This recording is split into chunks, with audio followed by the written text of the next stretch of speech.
Hello అండి. ఏంటి పొద్దున్నే బిర్యానీ తీసుకొనొచ్చేసింది అనుకుంటున్నారా?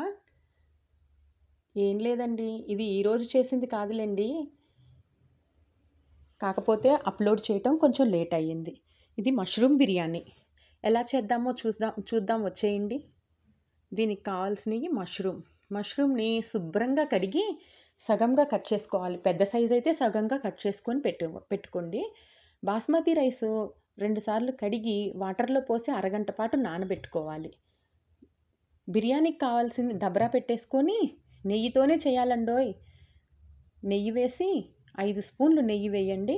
మిరియాలు, యాలకులు, చెక్క, లవంగాలు వేసేసి అవి ఫ్రై అయినాక టమాటా, ఉల్లిపాయ, పచ్చిమిర్చి, మటర్ కంపల్సరీ ఉండాలండి.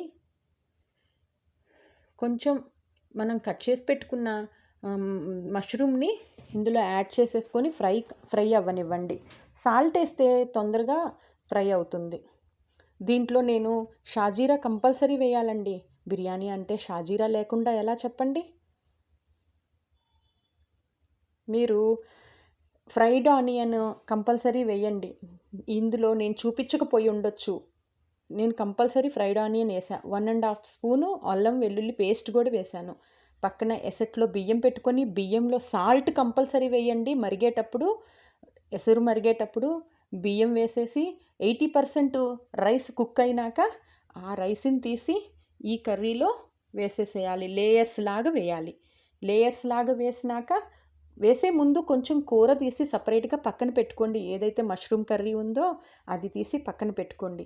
ఈ రైస్ అంతా లేయర్స్ వేసేసినాక పైన మనం ఆ కర్రీని పైన కొంచెం పెట్టి నెయ్యి పోసేసి 2 స్పూన్లు నెయ్యి పోసి ఫ్రైడ్ ఆనియన్ పైన కూడా చల్లి కొత్తిమీర, పుదీనా అన్నీ మనం పైన చల్లేసేసి మనం సిల్వర్ పేపర్తో కవర్ చేసేయాలి. స్టీమ్ని బయటికి పోనీయకుండా కవర్ చేసేసి ఆ ప్లేట్ మీద వెయిట్ కూడా పెట్టాలి. 20 మినిట్స్ వరకు కదిలించకుండా రైస్ ఇరిగిపోతుందండి. 20 మినిట్స్ కొంచెం ఆగినాక ఆరిపోయినాక మనం కదిలిస్తే రైస్ విరగకుండా ఉంటుంది. అంతేనండి. చూడండి రెడీ అయిపోయింది మష్రూమ్ బిర్యానీ. ఇంకా సర్వ్ చేసేసుకోండి. చాలా టేస్టీగా ఉంటుంది. వెజిటేరియన్ లవర్స్ ఎవరన్నా ఉన్నారు అంటే మష్రూమ్ పక్కా ట్రై చేయండి. ఓకేనండి. Bye. Thank you. Please subscribe.